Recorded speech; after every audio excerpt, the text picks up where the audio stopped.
안녕하십니까. 8월 12일 화요일 말씀 묵상 함께 시작하겠습니다. 오늘도 말씀으로 하루를 시작하시는 귀한 성도님들의 가정과 생업 가운데 주님의 능력이 충만히 임하시기를 간절히 기도합니다. 오늘 본문은 창세기 31장 51절부터 32장 2절까지 말씀이고요. 통독하실 말씀은 예레미야 28장에서부터 30장까지 말씀입니다. 오늘 본문은 야곱이 라반을 떠나서 하나님의 땅, 그 약속의 땅으로 들어가는 모습을 볼 수 있는데요. 이걸 통해서 우리 가운데 벌어지는 여러 가지 인생에서의 사건들 가운데 전환점이 이루어지는 사건, 그 사건을 만났을 때 우리가 어떤 태도를 가져야 될지, 또 하나님의 은혜가 어떻게 임하는지를 한번 생각해 보았으면 좋겠습니다. 그럼 먼저 말씀 보시겠습니다. 내가 나와 너 사이에 둔 이 무더기를 보라. 또 이 기둥을 보라. 이 무더기가 증거가 되고 이 기둥이 증거가 되나니 내가 이 무더기를 넘어 내게로 가서 해하지 않을 것이요 내가 이 무더기 이 기둥을 넘어 내게로 와서 해하지 아니할 것이라. 아브라함의 하나님, 나홀의 하나님, 그들의 조상의 하나님은 우리 사이에 판단하옵소서. 야곱이 그의 아버지 이삭이 경외하는 일을 가리켜 맹세하고 야곱이 또 산에서 제사를 드리고 형제들을 불러 떡을 먹이니 그들이 떡을 먹고 산에서 밤을 지내고 라반이 아침에 일찍이 일어나 손자들과 딸들에게 입맞추며 그들에게 축복하고 떠나 고향으로 돌아갔더라. 야곱이 길을 가는데 하나님의 사자들이 그를 만난지라. 야곱이 그들을 볼 때 이는 하나님의 군대라 하고 그 땅 이름을 마하나임이라 하였더라. 오늘 본문을 통해서 이제 야곱 이야기가 새로운 국면으로 접어 들어갑니다. 야곱은 말하자면 자수성가한 대부호죠. 하지만 라반이 없었다면은 그 큰 부를 이루기 어려웠겠죠. 물론 라반이 헌신적으로 야곱을 도와줘서가 아니고 반대로 탐욕스럽게 야곱을 착취하려 하다 보니까 오히려 야곱이 하나님의 도움을 입고 야곱이 더욱더 부유해질 수 있었던 것은 사실인데, 어쨌든 라반의 터전 위에서 부를 갖추었다는 것은 분명한 사실입니다. 하지만 이제 야곱은 라반의 집을, 라반의 영토를 완전히 떠나는 겁니다. 이건 야곱의 입장에서는 새로운 시대가 시작되는 거예요. 이거는 마치 이스라엘 백성에게 광야 시대가 시작된 것과도 같고, 애굽을 떠난 이스라엘이 광야에서 그 진영을 갖추게 되는 것과도 비슷합니다. 어쨌든 라반과 야곱이 분리가 되고 야곱에게 속한 자들은 진영을 갖추기 시작한다는 것을 보여줍니다. 본문 보시면요, 라반이 또 야곱에게 이르되 내가 나와 너 사이에 둔 이 무더기를 보라, 또 이 기둥을 보라. 이건 어제 본문과 연결되어 있는 것이죠. 갈르에 그걸 세워놓고는 이 무더기가 증거가 되고 이 기둥이 증거가 되나니, 증거의 무더기란 뜻이잖아요, 갈르의 자체가. 그래서 내가 이 무더기를 넘어 내게로 해가서 해하지 않을 것이요 네가 이 무더기 이 기둥을 넘어 내게로 와서 해하지 아니할 것이라. 결국 경계의 선을 설정하고 있는 거 아닙니까? 여기까지는 제가 어제 말씀을 드렸습니다. 그런데 53절을 좀 주목해야 돼요. 아브라함의 하나님, 나홀의 하나님, 그들의 조상의 하나님은 우리 사이에 판단하옵소서.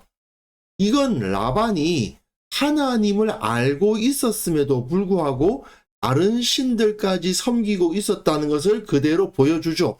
물론 집안에 드라빔이 있었으니 당연히 다른 신들을 섬기고 있었다는 것을 알 수 있는데, 여기서 여호와 하나님만을 의지하는 것이 아니라 여러 신들을 섬기고 있었구나 하는 것을 딱 알 수가 있어요. 그래서 그들의 조상의 하나님이라고 번역을 했지만 사실은 이걸 그냥 신들, 그렇게 번역했더라면 더 이해하기가 좋았을 것 같아요.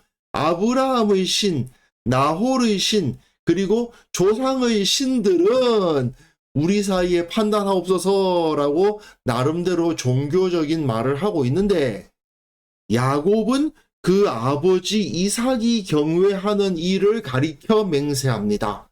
라반은 여러 신을 섬기는 상황에 있지만 야곱은 오직 우리 조상의 하나님, 할아버지의 하나님, 아버지의 하나님, 여호와 하나님 한 분만을 가리켜 맹세하고 있어요. 이것으로서 완전히 달라지는 거죠. 영토가 벌써 이 증거의 무더기로부터 라반의 땅과 야곱의 땅이 나뉘고, 그리고 신앙이 이렇게 다신론적 신앙에서 유일신론적 신앙으로 나뉘는 겁니다. 야곱이 또 산에서 제사를 드리고 형제들을 불러 떡을 먹이니 그들이 떡을 먹고 산에서 밤을 지내고, 라반이 아침에 일찍 일어나 손자들과 딸들에게 입맞추며 그들에게 축복하고 떠나 고향으로 돌아갔더라. 완전히 야곱과 라반은 평화적으로 결별하는 것을 볼 수가 있습니다. 라반과 야곱 사이에는 특별히 불미스러운 일은 일어나지 않았고, 이렇게 평화롭게 조약을 맺고 헤어짐의 인사를 나누고 축복하며 헤어질 수가 있었습니다. 이거를 출애굽과 같은 거라고 제가 말씀을 드렸는데, 출애굽 때 애굽의 군사들은 홍해에 다 빠져서 죽었죠. 그에 비하면 라반과 야곱의 헤어짐은 상당히 훈훈한 결말인데요. 이게 가능할 수 있었던 것은 사실은 라반이 하나님을 꿈에서 보고 하나님을 두려워했기 때문에 생긴 일이죠. 만약에 애굽의 왕 바로가 하나님을 조금이라도 두려워했더라면 그 정도까지 가지는 않았을 수도 있습니다. 하지만 끝까지 그 완악한 마음을 붙들고 있었던 바로는 자기 군대를 그렇게 크게 잃어야만 했고, 라반과 야곱은 이렇게 훈훈한 결말로 마칠 수가 있게 된 거죠. 야곱이 길을 가는데 하나님의 사자들이 그를 만난지라. 이제 야곱의 광야 생활이 시작된 셈인데, 이스라엘이 애굽에서 나와서 광야를 통해서 약속의 땅 가나안으로 들어가지 않습니까? 이제 야곱도 라반의 집을 떠나서 하나님께서 인도하시는 광야로 들어가서, 어떻게 보면 하나님께서 야곱을 훈련시키시는 훈련장으로 들어가는 셈이죠. 그 과정에서 하나님의 사자들을 만납니다. 이건 관문을 넘는 것을 의미해요. 즉 하나님의 땅으로 들어가는데 그 땅을 하나님의 군대가 지키고 있는 거예요. 그래서 그들을 볼 때 이르기를 이는 하나님의 군대라 하고 그 땅 이름을 마하나임이라 하였다 되어 있죠. 여기서 하나님의 군대라는 말의 히브리어가 마하네 엘로힘입니다.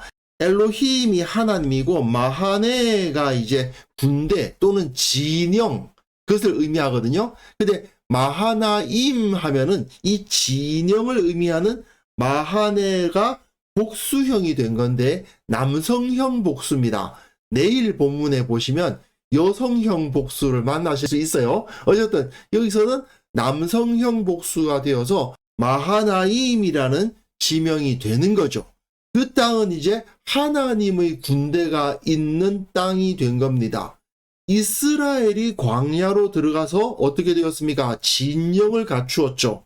12지파가 하나님의 군대로서 진영을 갖춘 겁니다. 아직 야곱은 그 정도까지는 되지 않습니다. 하지만 야곱과 그 가족과 또한 자기가 거느린 목자들과 종들이 하나의 진영을 이루게 될 텐데, 하나님의 군대의 모습을 만들어가는 것을 볼 수 있을 겁니다. 그런데 이렇게 하나님의 사자들을 만나고 하나님의 군대가 지키고 있는 그 하나님의 영역으로 들어서는 모습과 비슷한 사건이 여호수아에서도 찾아볼 수가 있어요. 이제 야곱은 라반의 영토에서 하나님의 영토로 옮겨가고 있는 거 아닙니까? 전환점을 경험하고 있어요.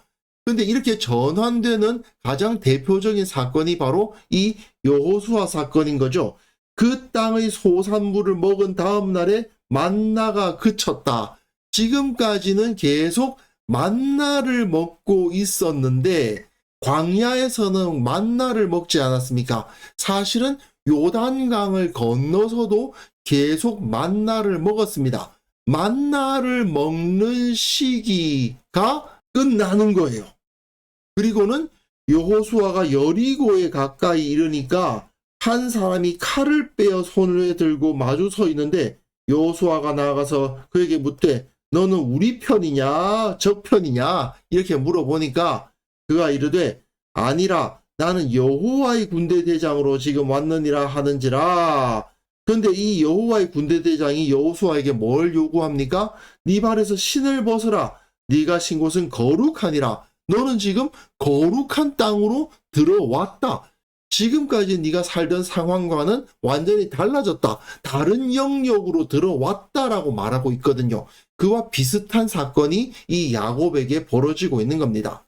어쨌든 오늘 본문은 여기까지인데요. 오늘 본문에서 중요한 것은 지금까지는 라반의 집 여러 신을 섬기는 다신교 문화에 있다가 이제 오직 하나님만을 섬기는 문화로 넘어간다는 것, 그것이 중요합니다.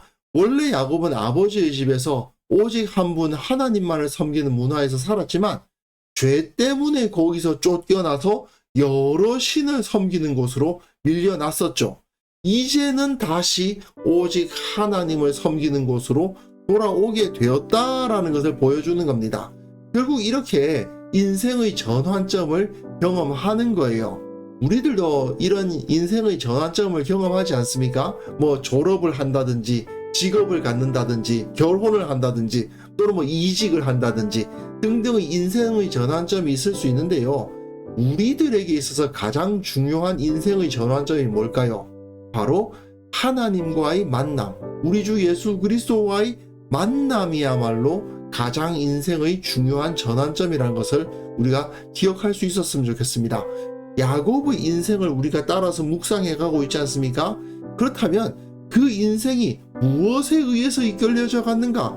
결국 하나님을 만나고 하나님의 인도하심을 받음으로써 그 인생이 인도되어 갔거든요. 그걸 확인하면서 우리의 인생도 그렇게 인도함을 받게 하옵소서. 우리의 기도 제목이 되었으면 좋겠습니다. 그래서 이 시간 함께 기도하실 때에는요, 우리가 인생의 전환점을 만날 때마다 하나님의 인도하심, 하나님의 함께 하심을 체험하게 하시고 우리 교회 모든 성도들이 다 같은 고백을 하면서 매 순간 영적으로 성장하게 하옵소서. 함께 기도하는 시간 가졌으면 합니다.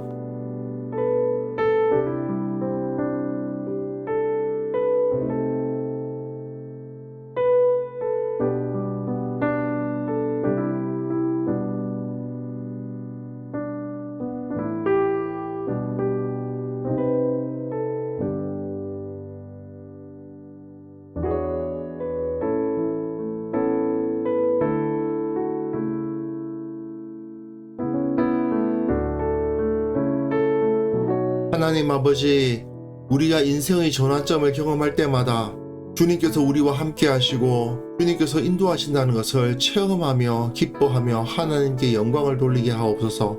주께서 살아계셔서 우리와 함께 하시고 우리의 인도자가 되심을 우리 교회 모든 성도들이 늘 고백하면서 주님을 높이고 영적으로 성장하는 은혜를 경험하게 하여 주옵소서. 주님, 특별히 우리가 이 세상의 악한 문화, 불신 사회의 영향력으로부터 벗어나야 되겠습니다. 한국 교회가 참으로 세상의 가치관으로부터 완전히 분리되고 오직 거룩한 하나님의 백성으로서 설 수 있도록 은혜 위에 은혜를 허락하여 주옵소서. 오늘 하루 살아가는 그 모든 삶 가운데 주님의 능력만이 나타나게 하여 주시고 내 인생을 인도하시는 분은 오직 주님 한 분이시라는 사실을 확인하며 기뻐하며 감사하는 하루가 되게 하여 주옵소서. 어떤 일이 일어나든지 어떤 상황에 놓이든지 주님께서 내게 주시는 그 능력으로 모든 것을 감당하고 이겨나갈 수 있도록 주께서 복 위에 복을 내려주시기를 원하옵고 예수님의 이름으로 기도합니다. 아멘.